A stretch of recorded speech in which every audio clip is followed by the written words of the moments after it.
So honestly, my interest in psephology ended there. And after the election, national election, I said to everyone, thank you very much. I was forced to do it. As I said in Hindi, मैं भविष्य बताने का काम करता था, अब भविष्य बनाने का काम करता हूँ. I have really no interest.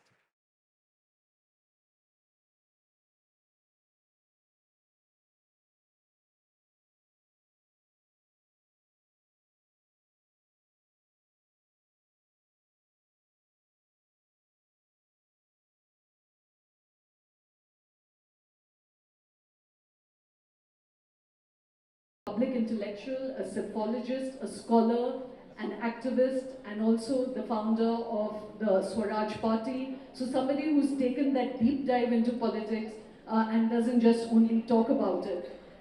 There are so many issues which are at the center of national debate. The last time we were here, we did one of those, which was about one nation, one election. Today, we'd like to look at exit polls, predicting elections, outcomes, the caste census and the uniform civil code if we have time, but definitely the caste census, which is really at the heart of a lot of national debate. And so to discuss all of that and these big public issues, ladies and gentlemen, please join me in welcoming Yogendra Yadav on stage.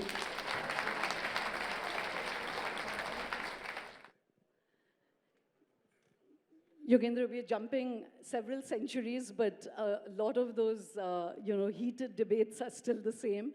We've just coming out of 3 elections, which has been at the heart of a lot of discussion. One was the national elections, which really went differently to how, say, Prashant Kishore had predicted it. You were the only one who really got those numbers right. And it seemed as if the BJP's wings had been cut a little bit. And then we had the Haryana elections, which is really your Karamsthal.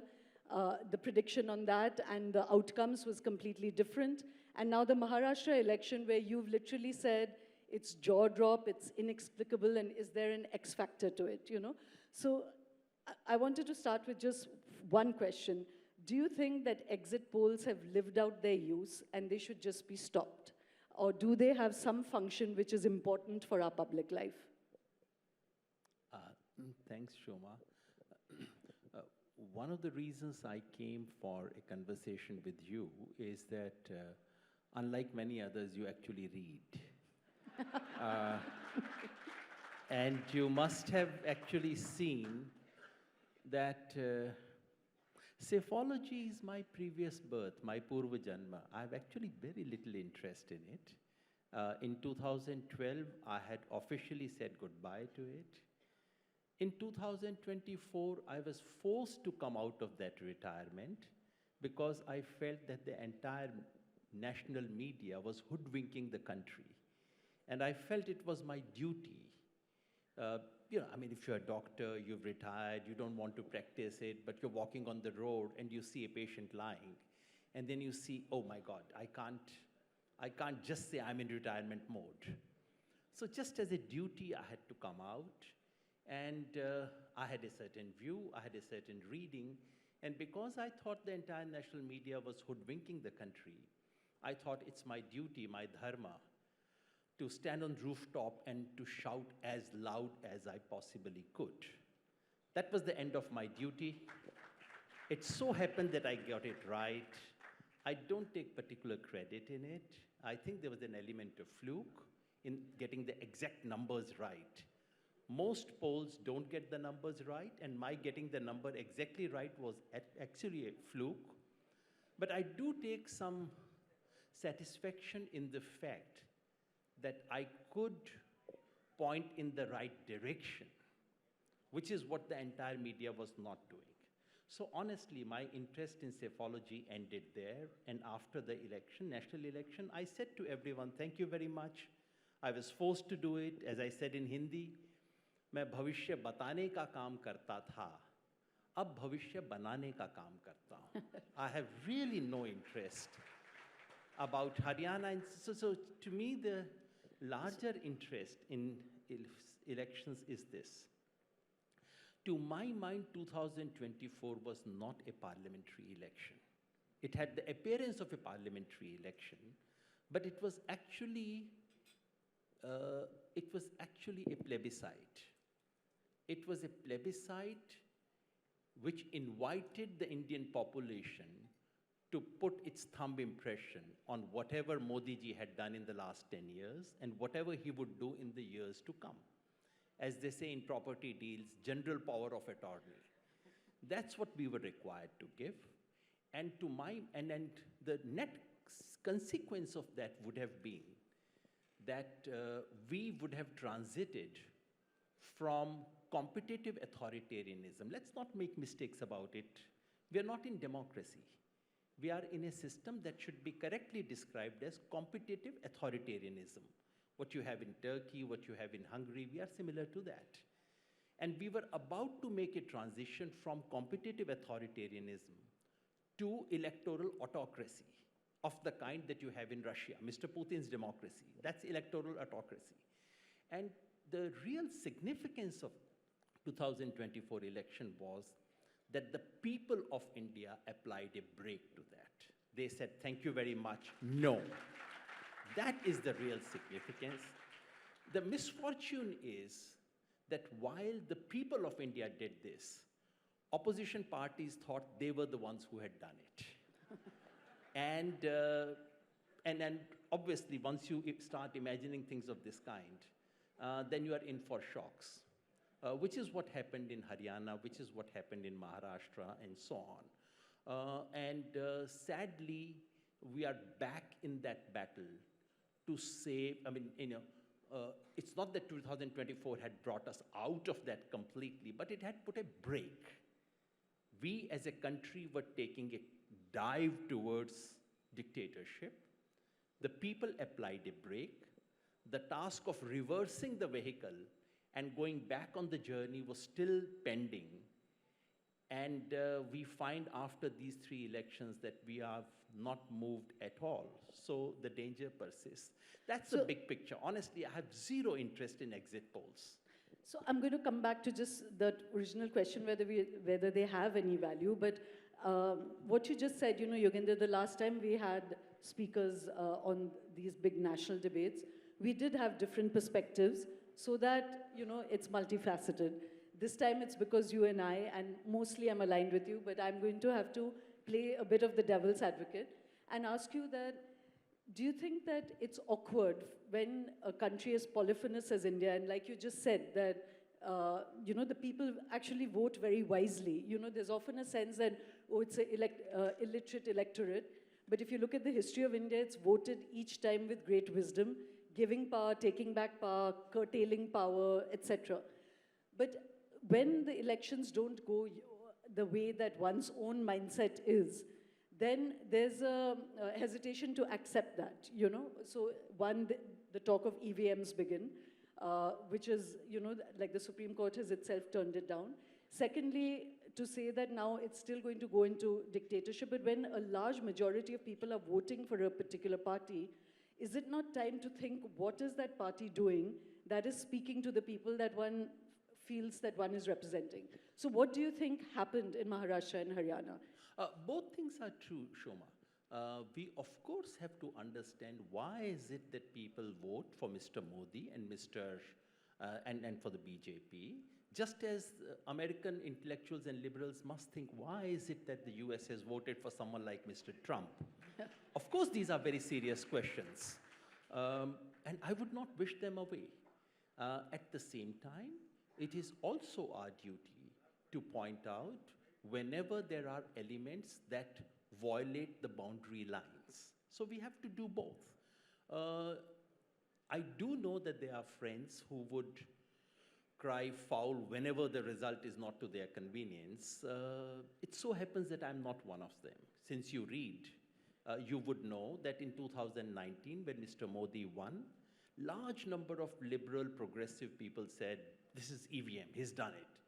And I wrote to say, no, it is not EVM. He has rigged your mind. He has not rigged the machines. Similarly, in 2020, when Mr. Yogi Adityanath won in an election where I campaigned against him, when he won, once again, a lot of people said it's rigging. I said, no, I've traveled. The fact is that he enjoys popularity. I may not like it. I think there's something to be done about it, but let's not wish away our political responsibility. So having said all this, I would say, and having watched election for 35 years, and obviously there must have been many, many, many elections whose results I did not like. There are 3 elections in recent memory that stand out. Madhya Pradesh of last year, Haryana this year, and Maharashtra last week, where I simply cannot understand what really happened. On Maharashtra, let me be absolutely blunt. The MVA, which is to say Congress and allies, deserved to lose the election because they took it for granted, because after the election they thought, because in Maharashtra, in every parliamentary election, after that, BJP tends to do a little worse. So they assumed, ab to ho gaya, ab to chief minister settle karna hai, you know. So that's what they were doing, while BJP had a game plan. BJP was doing very systematic work and so on. So if the Mahayuti, which is to say BJP and allies, if they manage to cover their deficit, if they manage to cover the historic deficit that they always suffer in assembly elections, and if they manage to take a lead, I understand that. As a political, I may not like it, but I can understand what's happening there. But a 14 percentage point lead, explain that to me, Shoma. 14 percentage point lead in elections is, in cricket terms, innings defeat with 300 runs additionally there. So if someone tells me that, so there's an innings defeat with 300 runs, and someone says, well, the field placement was not good. Someone says batting order was not good. You would say, हाँ, बिल्कुल ठीक है, field placement was terrible, batting order was wretched. But boss, this is innings defeat. Give me more reasons. Tell me what happened. That's my question in Maharashtra. Yes, BJP had a game plan. Yes, MVA was complacent. Yes, they were arrogant. 14 percentage point. Something is fishy about these results. I do not say EVM, and that's how some people read it. For last 10 years, just on record, for the last 10 years, I have consistently rejected the EVM conspiracy theory. I have said that no, while EVMs can be rigged, and there's absolutely no doubt, we have as yet not had evidence that they have been rigged. These are two different things. Mr. Krishnamurthy is sitting here probably, he would have his own opinions. Yes, it can be rigged, but we have not had evidence that it has been rigged. So when I say something is fishy about these 3 results, all I'm saying is every possible political explanation, every possible ground feedback, every possible post facto things that you can put in the sink, that does not explain to you what happened. So some steroid, some X factor is at place. I do not know what exactly, but maybe we'll find out in 5 years. Maybe someone's autobiography 20 years later would tell you the truth. But truth does come out. I agree with Vikram. So, Yogendra, on this, you know, like you said, one thing I'm trying to create with these platforms is evidence-based argument, you know, so I'm going to just park this. You're saying you're mystified by this. But I think a much more, I wouldn't say much more important, but equally important discussion is to say what is going wrong with the liberal project, you know. So even look at America, the fact that 52% women are voting Mr. Trump, you know, when he's putting into the cabinet many people who are actual sexual offenders or have been accused of sexual offense. So there too, there's a sense of steroids, you know, and one can keep denouncing the vision of those who win. But I think it's also very intellectually important, and the courage is needed to say what is going wrong with the articulation of a certain value system that one might think is very important, and you know, which represents there's an electoral democracy and there's a constitutional democracy. Let's say you stand for the value system of a constitutional democracy. What is going wrong with the articulation of that people are fed up of it or not voting for it or feel it's too elitist, whatever it be? What is the introspection you have had about that? It's a very fair question, and it's a question that must be asked, just as American liberals must ask this question. American liberals on the East Coast and the West Coast are so cut off from the country they live in. The same is true of Indian liberals. I almost feel these are like the Russian elite of the 19th century. You know, the Russian elite used to speak French to each other and would occasionally be scandalized by what the Russian peasantry was doing. I almost feel this about the Delhi elite. I dare not say anything about Chennai elite. They are, of course, best. But living in Delhi, I feel so. It is true that the secular, liberal, progressive. Let's put them all together. Secular, liberal, progressive. Those who inherited the mantle of this country after independence. They have been completely cut off from the people of this country. And one of the evidence of that is the language in which you and I speak today. You know, how different are we from the Russian elite who spoke to each other in French? There are three cardinal sins of the Indian elite, liberal people like us. We gave up on three things which were absolutely central to our republic, to our nation. Number one, nationalism. Number two, civilizational heritage, a pride in cultural heritage. And number three, our religious heritage, including that of Hinduism. I think the problem with Indian secular liberal intelligentsia, which is not the problem with our nationalist leaders. Our leaders of our freedom struggle were very conscious about this. But post-independence elite, it is so cut off from the country that we started mocking at nationalism. I mean, our nationalism is not Western nationalism. So the guilt, the embarrassment of the European elite about their own nationalism. And of course, Europeans have a good deal to feel embarrassed about their own nationalism, what they call nationalism. We vicariously adopted that. We had no need to. My nationalism was never narrow. My nationalism was never racist. My nationalism never cut me off from anyone else in the country. It was never expansionist. My nationalism never pitted me against my neighbor. This was a positive nationalism. So we gave up on nationalism, and sadly, we handed over the legacy of nationalism to those who have not shed one drop of blood to save this country. I am sure historians will record this. I saw a lovely quote saying, history is the handmaiden of the rulers. I think it was attributed to Sampath. How lovely. 10 saal mein kitna badal gaya hai na? History is the handmaiden of rulers. So that's one. Second is our complete indifference to civilizational cultural heritage. Of course, there is a lot of stuff completely rotten about our heritage.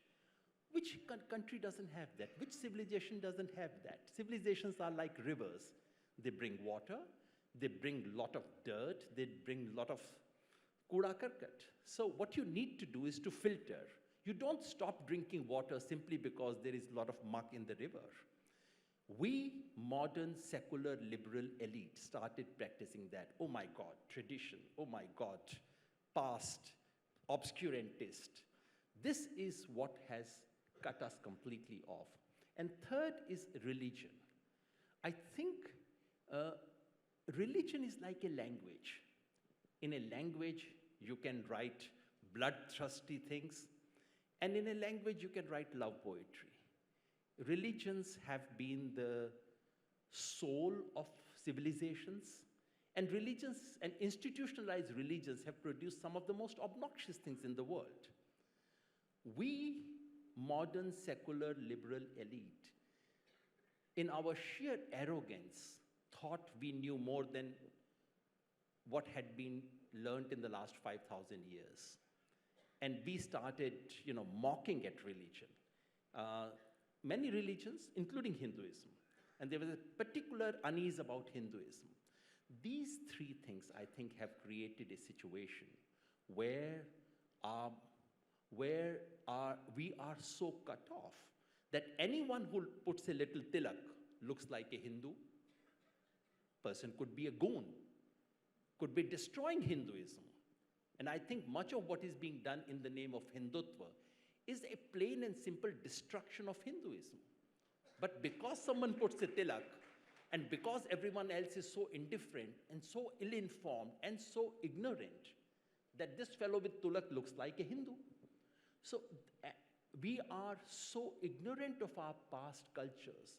Anyone who says we had plastic surgery during Ganesha's time looks like someone who's defending our culture. I mean, that's idiotic, but it looks like a defense of our culture. That is what we saw. Unless we recover nationalism, all these three belong to us. All these three belong to my freedom struggle. All these are written into this country's constitution. We have given them up, and that is what we are paying the price for. So, Yogendra, I'm really, in a way, it kind of is of the theme of this evening. One is about the way history is written, and I'm going to come back to religion and cultural heritage. I think that's important, and then we'll speak about caste as well. But, Vikram brought this up, and there's a foreword in his book where there's this meeting of how to write the curriculum of history, And there was this decision to airbrush, say the depredations of Tipu because it would be a thorn in the side.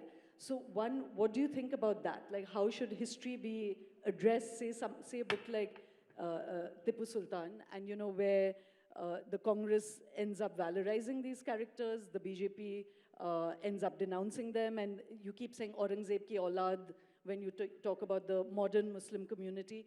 So you've already decoded what has gone wrong. How does one fix this? How can history be correctly addressed? How can religion become a very vivid part of our public life? How can Hinduism in particular be expressed more confidently by liberals? And the cultural heritage. So you said what all has gone wrong, what are the absences. Give me some positive ideas of how they can come back and flow into public life in positive ways. I'm no historian, and it is not for me to give lectures on how history should be written. All I want is yes, no airbrushing, and yes, no igniting of hatred. I think, I understand that there was a moment in our history, national history after independence, when many of the very embarrassing and potentially explosive episodes in our history were kind of covered up. Covered up because I think our historians and our nation, remember these were years of nation building. They thought that if we put these things out to the public, to the next generations, are we sowing seeds of conflict? They were wrong, but it was done with a good intention. This is what you and I would do in our families. There are very embarrassing things about every family's history. We decide what do we want to pass on to our children, what is it that we don't want to pass on, or when is it that I want to tell my son or my daughter about this very deeply wounded part of my country, my family's history. So it's done with that. And then comes someone who says, truth must be told. I'll tell you what happened. And I do it when I know this is what's happening in the country. This is no truth-telling. This is actually creating rift. This is creating hatred. This is the most irresponsible thing that you can do so. And today, these things must be told. Because if someone had done it 25 years ago, if someone had done these things 30 years ago, when the left liberal academia ruled in this country, I would have said, all right, at least there is courage of conviction. Today, it is part of, so there's a communal division of labor. I will simply gather evidence. I will not touch any sword or anything. Someone else will come and pick up that evidence, and I will, of course, gather it for the purpose that someone can come and pick it up and use it. But I think that's utterly irresponsible. To come back to the larger thing that you're saying. No, I just want to say one thing there, Yogendra, because like I said, it should not be a free, like, we all have our particular perspectives, and then we're all capable of bias. And I think it's, again, I keep saying it's intellectually important and courageous to understand, you know, like you've just articulated what's wrong in the Liberal project, there are some things that must be right in the BJP or the RSS project for it to resonate. And how do you filter? I love the metaphor you just used about a filter, because if you completely make a binary, it's again a blind spot, you know? So I want to come back to what you said about, yes, at the beginning of India, when partition had just happened, the wounds were very raw, you know, there was so much of fire in the country that, like you just said, it's a wonderful idea that when you're young in the family, you don't talk about some things, but when you reach adulthood, it's time to face up and look at things and distinguish. You know, I think Vikram made an important point that what Tipu Sultan was or what Aurangzeb was should have absolutely no relevance to what a modern day Muslim Indian citizen has. And anybody who tries to collate the two, both with good intent or with bad intent, is something that one should resist, you know. So one is this, that do you think India has reached an adulthood when things should come up, be discussed with good intent and set aside? That's one. And secondly, do you think that as much as you are analyzing what's wrong with the Liberal project, do you need to analyze something about what might be right while resisting what's wrong with the BJP and Hindutva project? Do you think that you also need to acknowledge some things which might be right? Why is it resonating? I don't need to acknowledge that it's right to see why it has resonated. Simply because, for example, I don't need to say what is right about Mr. Trump to acknowledge why Americans vote for him. He's a lout. He's a shame on humanity. People vote for him. I need to understand that. I don't need to agree with him. I don't need to say find 10 virtues in Mr. Trump in order to understand why people vote for him. So yes. But wouldn't that analysis make one blind to certain sociological things that are happening? Would that not? I hope, Shoma, I was actually putting some things which most secular people will not talk about. I've actually said that that our modernity of the kind that we have created in the last 75 years is vacuous. It has created a vacuum, a cultural, spiritual vacuum.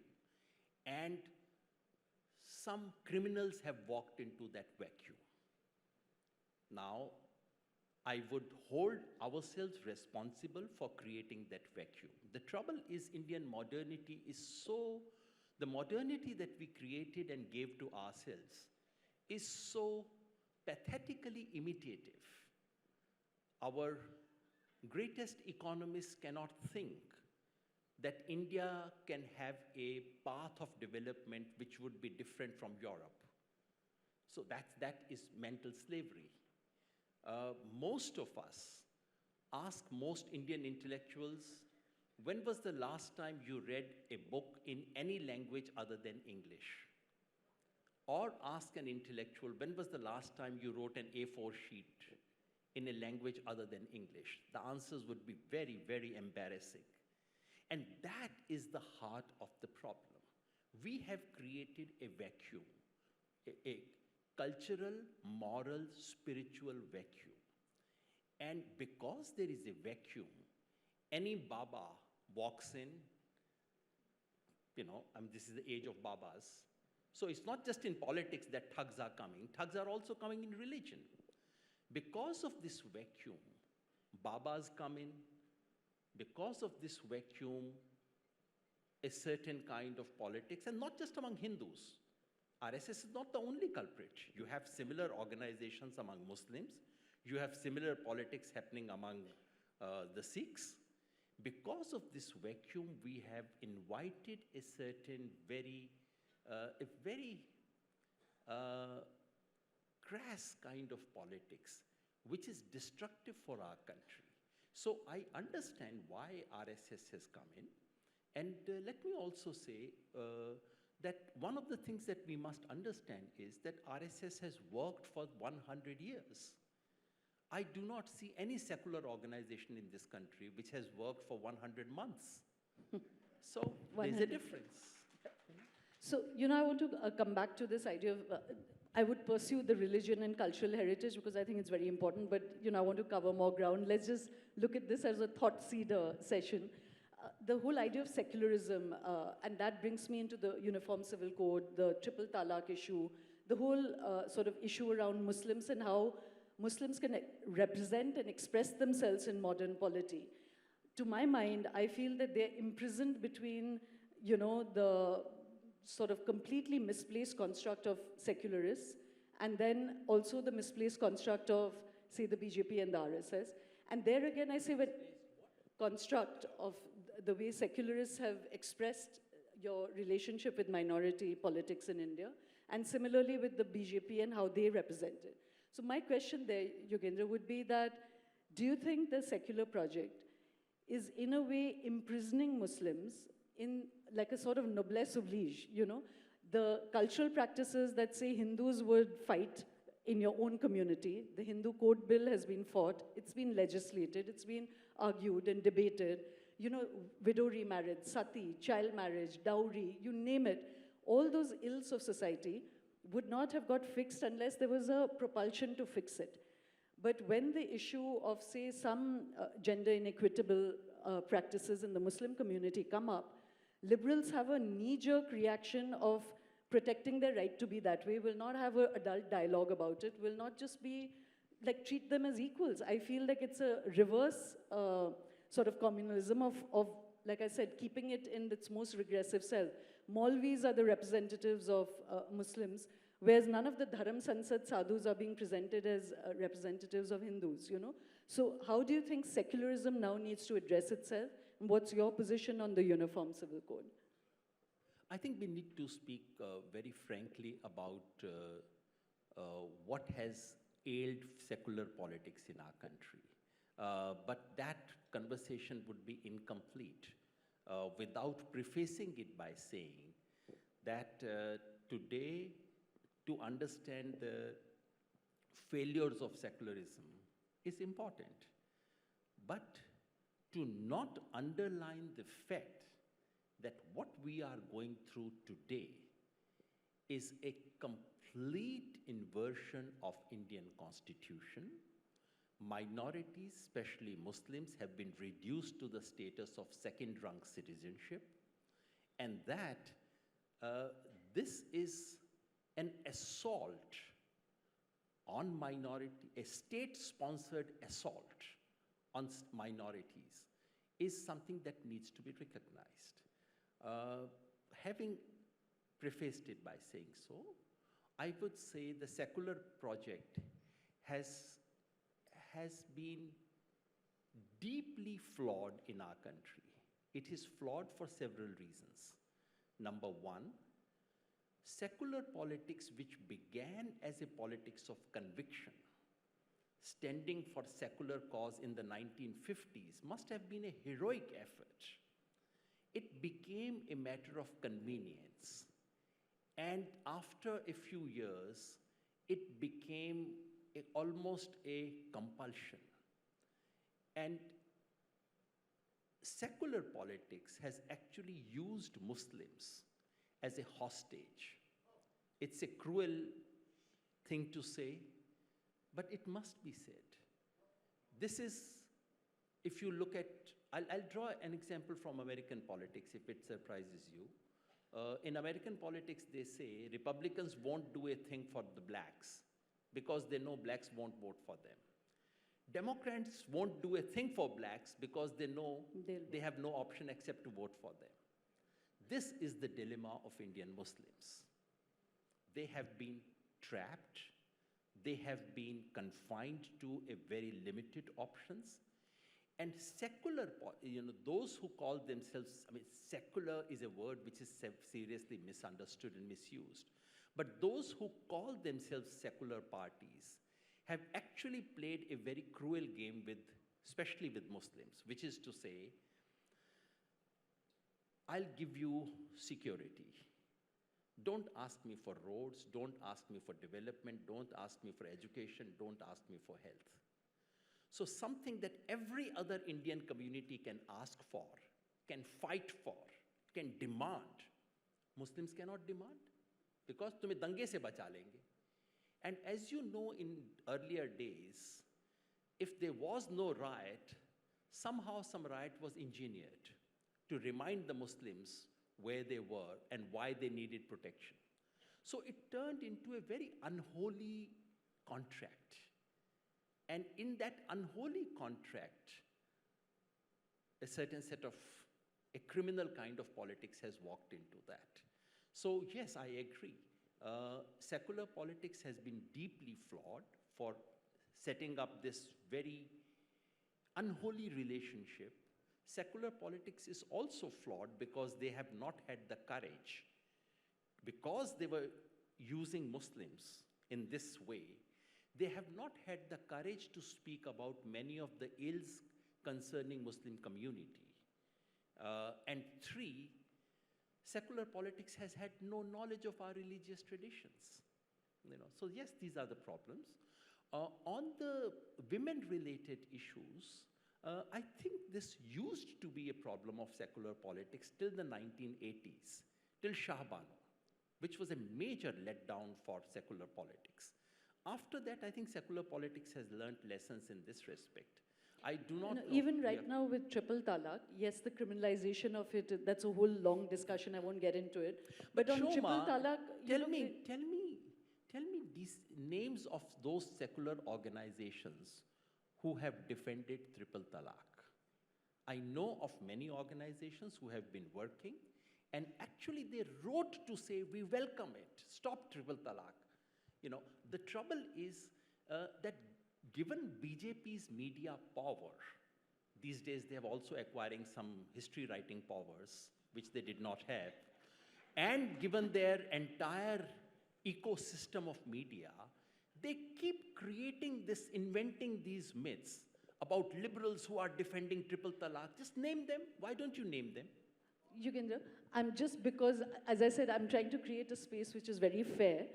I'm not going to let you get away with that remark that you just made about BJP acquiring history writing power, because again, it's something that one has to look at fairly, that if the Marxists or the liberal project could have very clearly history writers that were aligned to a particular vision of society, another competing political dispensation that has its own vision of society, why would they not have a sort of growing ring of intellectuals that whether economists or historians or etc.?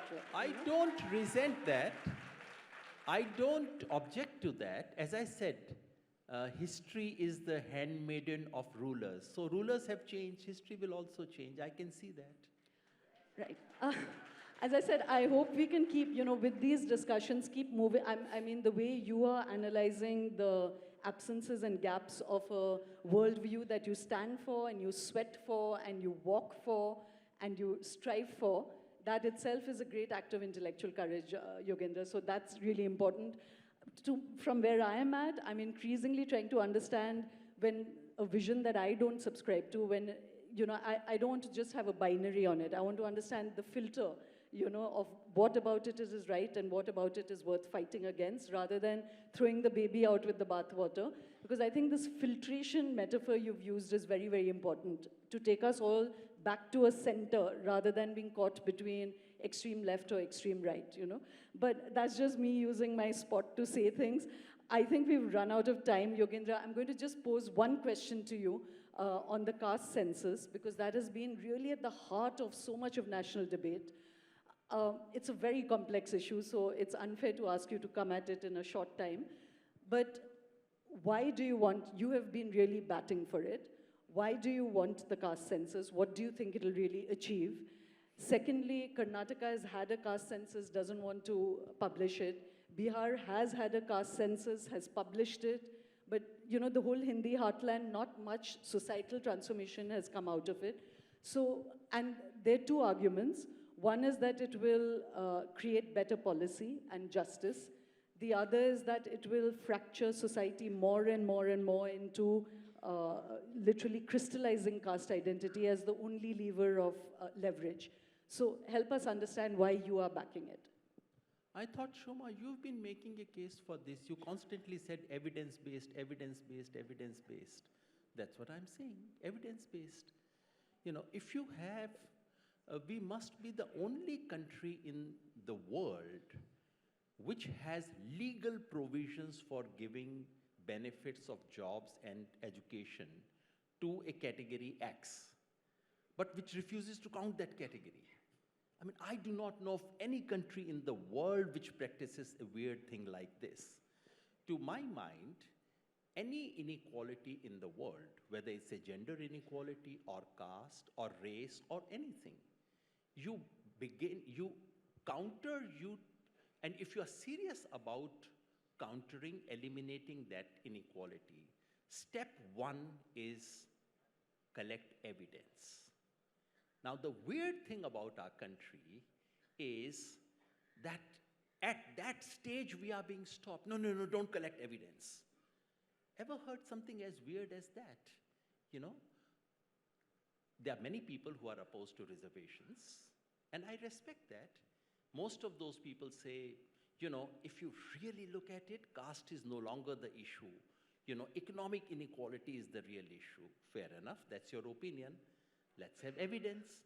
When I start collecting evidence, those very people stand up and say, no, evidence ikattha mat karna. Are Baba, what's that?